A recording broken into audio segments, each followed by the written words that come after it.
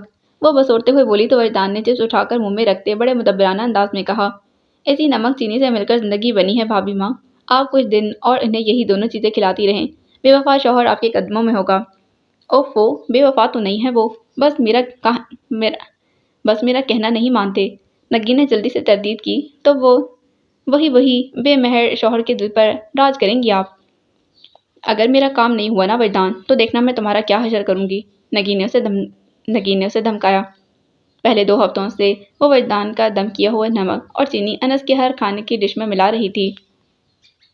وردان کے بابا جی جھنڈے والی سرکار نے مجھے بخش دی ہے کہ میں ایسے چھوٹے موٹے عملیات کر کے لوگوں کی مشکلات حل کر سکوں، اللہ کے حکم سے۔ اور نگین کا دھیان فوراً انس کی طرف چلا گیا۔ کاش کبھی وہ میرے بس میں آ جائیں۔ وہ آپ کے بس تو کیا ٹرک میں بھی آ سکتے ہیں، وہ بھی بہت آسانی سے۔ وردان تو یوں موقع کی تلاش میں رہتا تھا، چٹکی بجا کر بولا تو اسے خود بد لگی۔ وہ کیسے؟ بس ذرا سا دم کیا ہوا نمک اور چینی کھلا دیں انہیں، پھر دیکھیے گا جھنڈے والی سرکار کا کمال، مسکراہٹ دباتے کہہ رہا تھا۔ زوہا فوراً اس کی شرارت بھانپ گئی۔ اس نے اسی وقت نگین کو منع کر دیا، یہ سب اس کی بکواس ہے۔ تم بتاؤ جی، ایسا ہو سکتا ہے کیا؟ وہ بڑی آسانی سے ٹریپ ہو گئی تھی۔ زوہا سر تھام کر بیٹھ رہی۔ ہاں ہو سکتا ہے، مگر کچھ نظر و نیاز دینا پڑے گی۔ وہ بڑی ہوشیاری سے کہہ رہا تھا۔ وہ کیا؟ بھئی یہی، میرے موکلوں کو میرا مطلب ہے کبھی کبھار میرا کوئی کام کر دیا کریں، میرے دوستوں کو چائے پانی پوچھ دیا کریں، اور بس۔ اس نے کہا تو نگین بخوشی مان گئی تھی، اور آج یہ اسی گزشتہ سے بے واسطہ سین تھا۔ ایک بہت جلد باز ہیں، یہ نہ ہو کہ عمل الٹا پڑ جائے۔ وہ چائے کا کپ اور فنگر چپس کی پلیٹ اٹھاتے کہہ رہا تھا، الٹا ہی تو پڑ رہا ہے۔ وہ گہری سانس بھر کر رہ گئی۔ وردان مسکراتا کچن سے نکل گیا۔ انس کے لیے چائے لے کر وہ تائی جان کے کمرے میں چلی آئی جہاں کوئی بحث بہت زور و شور سے جاری تھی۔ یوں ہتھیلی پر سرسوں مت جماؤ انس، اور ویسے بھی جب تک صبا اور نوفل واپس نہیں آ جاتے کچھ نہیں ہو سکتا، تائی جان کہہ رہی تھیں، پھر نگین کو دیکھ کر گفتگو میں شامل کر لیا۔ موہت اور زوہا کے رشتے کی بات کر رہا ہے، یہی تو مواقع ہوتے ہیں اپنوں کے مل بیٹھنے کے، اور میں ابھی کچھ نہیں کرنے والی۔ وہ لوگ کون سا دور گئے ہیں، اور اب بھی تو ویسے بھی ان کی واپسی میں 3-4 روز ہی رہ گئے ہیں۔ انس کو چائے کا مگ تھماتے ہوئے نگین نے انہیں تسلی دی۔ یہی تو میں کہہ رہا ہوں ان سے، گر ہی کی تو بات ہے، منگنی کی ڈیٹ تو کم از کم فائنل کر لیں، باقی سب نوفل اور صبا کے آنے پر ہو جائے گا، انس نے کہا تھا۔ ہاں، اس میں کوئی مذائقہ نہیں، آگے جو امی مناسب سمجھے، نگین نے سادگی سے کہا تو اس کی فرما برداری پر تائی جان مسکرا دیں۔ میں کہتی ہوں تمہارے ابو سے، چاہے گھر ہی کی بات ہے مگر تاریخ لینے کے لیے بھی کچھ رسومات تو کرنا ہی پڑیں گی۔ ہم باقاعدہ زوہا کا رشتہ مانگ کر منگنی کی تاریخ طے کریں گے، انہوں نے بتایا تھا۔ پھر فوراً بولی، میں مریم کو بھی بلاؤں گی، اس کے 2 دوہرے رشتے ہیں، بھانجی بھی ہے اور بھتیجی بھی، تو پھر کل کا دن رکھ لیتے ہیں۔ آج آپ ابو سے بات کرنے کے بعد مریم پھپھو کو فون کر دیں۔ اس کو تسلی ہوئی۔ توبہ ہے، آپ سے موہت بھائی کی آزادی برداشت نہیں ہو رہی؟ تائی جان کے کمرے سے نکلتے نگین نے دھیمی آواز میں اس پر طنز کیا تو وہ ٹھنڈی سانس بھرتے بولا، مجھے تو حسرت ہی رہی اس قید کا مزہ چکھنے کی، میں تو ترس رہا ہوں کہ قیدی بننے کے لیے۔ پتہ نہیں کون اس رشتے کو قید کہتا ہے۔ ہر بات کا سرا خود سے ضرور جوڑا کیجیے، اس نے ناک سے کوڑ کر کہا، شرم کرو، تمہارے تمام سلسلے ویسے بھی مجھ سے ملنے چاہیے۔ انس نے کہتے ہوئے اس کے گرد بازو حمائل کیا تو لاؤنج سے اٹھ کر اپنے کمرے کی طرف آتا معید نظارہ دیکھتے ہی واپس پلٹ گیا تھا۔ نگین نے تڑپ کر انس کا ہاتھ پیچھے ہٹایا تو وہ ڈٹائی سے ہنسنے لگا۔ بس کچھ دنوں کی بات ہے، پھر یہ حضرت بھی ایسے ہی سین پارٹ کرتے دکھائی دیں گے۔ کم از کم کمرے کے باہر تو اپنی حرکتوں پر قابو رکھا کریں۔ نگین کو معید کا سامنا کرنے کے خیال سے شرم آ رہی تھی۔ انس پر بگڑی تو وہ کونش بجا لایا۔ شکریہ، آپ نے کمرے کے اندر کی حرکتوں پر بین نہیں لگایا۔ آپ کبھی نہیں سدھر سکتے، وہ دانت پیس کر کہتی لاؤنج میں رکے بغیر اپنے کمرے میں چلی گئی تھی۔ انس مسکراتے وہیں سے معید کے پاس براجمان ہو گیا۔ شرم کرو، پورے گھر کو لو اسپاٹ بنائے پھر رہے ہو۔ اس کی مستقل مسکراہٹ نے معید کو ٹی وی اسکرین پر سے نظر ہٹانے پر مجبور کر دیا تھا۔ انس نے ہلکا سا ہکا لگایا، پھر اسے چھیڑنے والے انداز میں بولا، اچھا ہے نا، تم بھی کچھ سیکھ لو، مستقبل قریب میں ایسے بہت سی شمیلی حرکتیں کرنا پڑیں گی۔ اسٹاپ اٹ، وہ سنجیدہ تھا۔ یار، کبھی تو دادا ابا کی کرسی چھوڑ کر اپنی عمر انجوائے کیا کرو، انس نے اسے مشورہ دیا تھا۔ اس کی بات پر معید کو ناچار مسکرانا پڑا۔ تب انس نے اصل بات شروع کی، میں نے امی سے کہہ دیا ہے، اور وہ بھی اب باقاعدہ طور پر چچی جان سے زوہا کا رشتہ مانگنے کے لیے تیار ہو گئی ہیں۔ بس آج والد صاحب سے بات ہو جائے، پھر کل مریم پھپھو بھی آ جائیں گی اور یہ بیل منڈے چڑھ جائے گی۔ وہ خاموش ہو کر معید کو دیکھنے لگا جیسے اس کے تاثرات جاننا چاہتا ہو، مگر وہ اطمینان سے بیٹھا سب سن رہا تھا۔ اب کچھ پھوٹو نا منہ سے، انس کو غصہ آ گیا۔ اس سارے معاملے سے میرا کیا تعلق؟ وہ بڑی سادگی سے پوچھ رہا تھا۔ انس کی ساری پلاننگ دھری کی دھری رہ گئی۔ پھر اسے تخت ترارا آیا تھا۔ دانت پیستے بولا، سمجھ میں نہیں آتا تمہارے دماغ ٹھکانے لگاؤں یا بیچاری زوہا کی قسمت پر افسوس کروں۔ تمہاری شادی ہو رہی ہے، دیواروں سے نہیں بلکہ ایک عدد جیتی جاگتی لڑکی سے۔ اس سارے معاملے سے تعلق نہیں ہوگا تو کیا ہمسایوں سے ہوگا؟ اف، اتنا غصہ! معید بے ساختہ ہنس پڑا، جس پر انس کا خون ایک پوائنٹ مزید جلا تھا۔ اب تم میرے منہ سے ضرور کچھ الٹا سیدھا سن لو گے۔ انس نے لب بھینچ لیے جیسے واقعی کچھ جانے کا خدشہ ہو۔ معید نے دانتوں تلے لب دبا کر مسکراہٹ روکی۔ اچھا، مجھے کہنا کیا ہے وہ تو بتا دو۔ اس مسئلے کو اتنا ایزی مت لو معید، وہ بے حد سنجیدہ تھا۔ پھر مزید کہنے لگا، میں نے اندازہ لگایا ہے کہ زوہا اس رشتے سے خاص خوش نہیں، تبھی تو سب معاملے طے ہو جانے کے بعد بھی وہ تمہارے مخالف میں بات کر رہی ہے۔ یہ سب اس کا بچپنا ہے انس، اور کچھ نہیں۔ میں نے چھوٹے ماموں کو صاف لفظوں میں کہہ دیا کہ میری طرف سے اس رشتے پر کوئی اعتراض نہیں، اور یہ بھی کہ وہ زوہا کو اپنی مکمل آزادی رائے دیں۔ چچی مامی بتا رہی تھی کہ زوہا کو کوئی اعتراض نہیں۔ اس نے چھوٹے ماموں کے سامنے اس رشتے پر حامی بھری تھی۔ معید نے ہلکے پھلکے انداز میں کہتے اسے ریلیکس کرنا چاہا تو وہ بولا، مگر میں پھر بھی چاہتا ہوں کہ ایک بار یہ رشتہ طے ہونے سے پہلے تم دونوں میرے سامنے اس مسئلے پر بات کرو۔ کم آن انس، تم خواہ ایک بے بنیاد بات کو طول دے رہے ہو۔ کل جب بڑی مامی باقاعدہ چھوٹی مامی سے بات کریں گی تو ہر بات کھل کر سامنے آ جائے گی۔ اگر زوہا کو ذرا سا بھی اعتراض ہوا تو کوئی بھی نظر انداز نہیں کرے گا۔ ہاں، اگر تم یہ سمجھتے ہو کہ اس بیوقوف اور جذباتی لڑکی کو کوئی ٹیکل کر سکتا ہے تو پھر کہیں بھی اس کا رشتہ طے کروا دو۔ بہرحال یہ بڑی مامی کی خواہش تھی۔ میں اس سب معاملے سے بے خبر تھا، معید نے سنجیدگی سے کہا تو وہ صوفے کی پشت سے ٹیک لگا کر بیٹھ گیا۔ کچھ توقف کے بعد انس نے خوشگوار لہجے میں کہا، یہ بات تو تم نے 100% سچ کہی۔ زوہا کی بے وقوفیوں کو صرف تم ہی برداشت کر سکتے ہو، اور کوئی بھی نہیں۔ گھر کی مٹی گھر میں ہی لگ جائے گی، اچھا خیال ہے۔ معید بھی مسکرا دیا۔ تبھی انس کو کوئی خیال گزرا تو بڑی تیزی سے سیدھا ہو بیٹھا۔ بے وقوفیوں کی گٹری کو کوئی یوں ہی براضی اور رضا تو سر پر نہیں لیتا۔ سچ بتاؤ معید، کہیں تمہیں اس سے محبت تو نہیں ہو گئی؟ اس کے پرجوش انداز پر معید نے بے ساختہ ڈرانے والی مسکراہٹ کے ساتھ کہا، ہاں، عادت ہو گئی ہے۔ انس مایوس ہوا تھا، پھر بھی خوش دلی سے بولا، جو بھی کہو، قافیہ تو سب کا ایک ہی ہے۔ عادت کو عقیدت میں اور عقیدت کو محبت میں بدلتے دیر تھوڑی لگتی ہے۔ اچھی لاجک ہے۔ صاف لگ رہا ہے کہ نیند پوری طاقت سے تمہارے دماغ پر غلبہ کر چکی ہے، جا کر سو جاؤ، صبح تک افاقہ ہو جائے گا، وہ متاسفانہ انداز میں کہتا اٹھ کھڑا ہوا۔ خیر، میری ریکویسٹ ہے کہ محض سمجھوتا نہیں، محبت کرنا۔ کسی کو زندگی دینے کے لیے صرف ساتھ دینا ہی کافی نہیں ہوتا۔ اس نے کوریڈور میں قدم رکھتے ہوئے اپنے پیچھے انس کی بات سنی تھی۔ معید خود پر ہنس دیا، محبت تو کر چکا ہوں انس میر، اب تو جو فریق ثانی کے تیور ہیں اس کے مطابق ہی لائے عمل ہوگا، اور اس میں سر فہرست کیا ہوگا؟ سمجھوتا ہی۔ اس کے کمرے میں داخل ہونے تک وہ اپنی آئندہ زندگی کا تجزیہ کر چکا تھا۔ اگلے روز تائی جان نے باقاعدہ رشتہ مانگنے کا اہتمام کیا تھا۔ مریم پھپھو کے ساتھ شوق اور شریر عماد بھی آ گیا تھا اور اب وہ مسلسل امید کو اپنی شوخیوں کی ضد میں لیے ہوئے تھا جو زبردستی کی چھٹی پر تھا۔ لو عماد، مریم پھپھو مسلسل اسے پکار رہی تھی، مگر میوزک کے ساتھ ساتھ خود ان کا بھی اتنا ہی شور تھا کہ وہ سن کر نہیں دے رہا تھا۔ انہوں نے خود بنفس نفیس جا کر اس کے شانے پر تھپڑ رسید کیا تو وہ انس کو چھوڑ کر ان کی طرف متوجہ ہوا۔ کس قدر ڈھیٹ ہو تم، مجال ہے جو ایک آواز سن لو، انہوں نے چلا کر کہا۔ میں پہلے ہی آواز سن چکا تھا والدہ محترمہ، مگر آج میں احتجاج پر ہوں، سب کی شادیاں ہیں سوائے میرے۔ اس نے ان سے کام پوچھنے کے بجائے ناراضی کا اظہار کر دیا تو سبھی بڑے اس کی طرف متوجہ ہو گئے تھے۔ جس طرح کی غیر ذمہ دارانہ حرکات ہے نا تمہاری، دیکھ لینا اگلے ہی روز بیوی میکے جا کر بیٹھے گی۔ انہیں کام کے وقت بیٹی کی شوخی بالکل نہیں بھائی تھی۔ چچی جان کی طرح وہ بھی کبھی کبھار ہی ان سب کے ساتھ خوشیوں سے محظوظ ہوتی تھیں۔ کام کے وقت وہ سب کی پوری توجہ کی متمنی رہتی تھیں، مگر وائے قسمت، تو اور لے آئیں گے، ورنہ پھر اگلی اور پھر اس سے بھی اگلی۔ دو بدو بولا تو انس نے ہانک لگائی، یہ اردو والا اگلی ہے یا انگلش والا اگلی؟ مسخرہ بند کرو۔ تم ہی لوگوں کا آئیڈیا تھا کہ اس پوشن سے باقاعدہ رشتہ لے کر چھوٹی بھابھی کے ہاں جایا جائے، اور اب یوں تماشوں میں جتے ہوئے ہو۔ ٹائم دیکھو ذرا، صبح سے وہ لوگ اپنے پوشن میں بند ہوئے ہیں، اب اٹھ جاؤ سب۔ انہوں نے اسے گھرکا تو شرافت سے نہ صرف خود کھڑا ہوا بلکہ معصومیت سے پوچھنے لگا، وہاں وکیل کی بھی ضرورت پڑے گی، معید کو ساتھ لے لیں؟ تم بالکل لا علاج ہو۔ مریم پھپھو مایوس ہو گئی تو اس نے ہنستے ہوئے انہیں بازو کے گھیرے میں لے لیا۔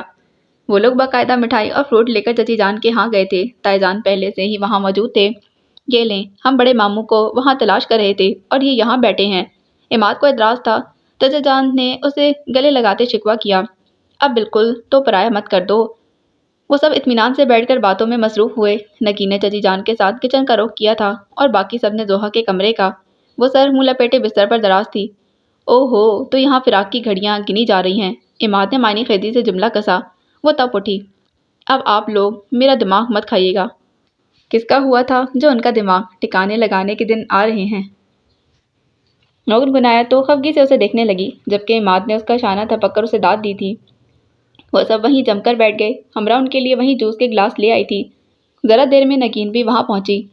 مجھے بہت خوشی ہو رہی ہے کہ تم میری دیورانی بن رہی ہو، اس نے زوہا کو لپٹا کر کہا تو ناگواری سے وہ اپنے چہرے سے نکلتی تمتماہٹ کو چھپا نہیں پائی تھی۔ اس نالائق کے لیے اتنا اچھا رشتہ لے کر آئے ہیں اور یہاں منہ پر پھٹکار برس رہی ہے۔ سوئی نہیں، ایسے ہی اب آپ تنگ مت کریں۔ نگین نے زوہا کی سائڈ لی تھی، مگر وہ لوگ باز آنے والے نہیں تھے۔ انس نے ٹھنڈی سانس بھرتے ہوئے متاسفانہ انداز میں کہا، تم نے شاعر مشرق کا مصرع کہ بڑی مشکل سے ہوتا ہے چمن میں دیداور پیدا نہیں سنا؟ اس نے بڑی پرخاص زور دیا تھا۔ خود سے بھی آئینہ دیکھ لیا کریں، آپ کے چہرے پر بھی کوئی خاص نور نہیں ہے۔ زوہا کی برداشت کوئی خاص پائی کی نہیں تھی، فوراً ہی جواب دے گئی تو چٹک کر بولی، مجھے تسلی ہو گئی ہے کہ اتنے نادر اور نایاب پروپوزل کی خوشی میں اس کا دماغ پھرا نہیں ہے، بلکہ یہ تو اتنی ہی بد دماغ ہے جتنی کہ اس سے پہلے تھی۔ ہو گئی تسلی، مگر اس کی تنبیہی نگاہ زوہا اچھی طرح محسوس کر رہی تھی، تبھی تو لامحالہ اسے اپنا موڈ درست کرنا پڑا۔ بہت بورنگ کپل ہے یار، ادھر وہ گھننا ادھر یہ مسنی۔ عماد سخت مایوس ہو رہا تھا۔ اس نے طنز کیا، ہر کوئی آپ کی طرح شاہراہ عام نہیں ہوتا۔ اس کے جملے سے ہر کوئی محظوظ ہوا تھا، یعنی اندر سے کچھ اور ہی معاملہ ہے تم دونوں کا۔ وہ بھی باز نہیں آ رہا تھا، چاہے وہ سب کتنے ہی خوشگوار موڈ میں کیوں نہیں تھے۔ زوہا کو ان کی کوئی بات چڑ نہیں لگ رہی تھی، مسلسل بیزاری کو اور سب سے بڑھ کر جبر کا احساس۔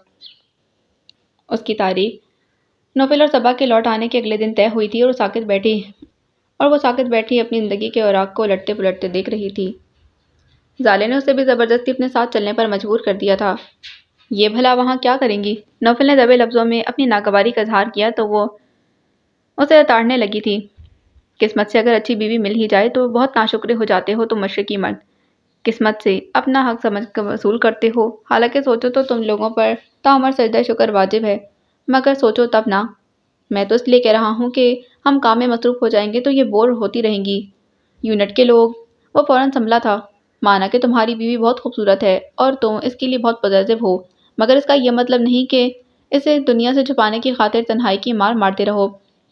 صبا نے ان دونوں کی ساری گفتگو واش روم میں کپڑے تبدیل کرنے کے دوران سنی تو خود تو خود میں کسی شرمندگی محسوس کرنے لگی۔ کم آن زالے، اتنا ظالم نہیں ہوں میں، وہ خود بھی ایسی سچویشن کو اوائڈ کرتی ہیں، میں بھلا پابندی کیوں؟ وہ صبا کو واش روم سے باہر نکلتے دیکھ کر بات ادھوری چھوڑ گیا تھا۔ زالے نے اس کی نظر کے تعاقب میں پلٹ کر دیکھا تو جدید تراش کے ریڈ اینڈ اورنج خوبصورت سی کڑھائی والے سوٹ میں صبا کو دیکھ کر اس کی آنکھوں میں بے ساختہ ستائش سی اتر آئی تھی، جس کے اظہار میں اس نے کنجوسی سے کام نہیں لیا تھا۔ My God, you are looking beautiful Saba, لیکن اگر تم روزانہ یوں ہی لگتی ہو تو میری سمجھ میں نہیں آتا کہ نوفل کے حواس کیسے قائم رہتے ہیں۔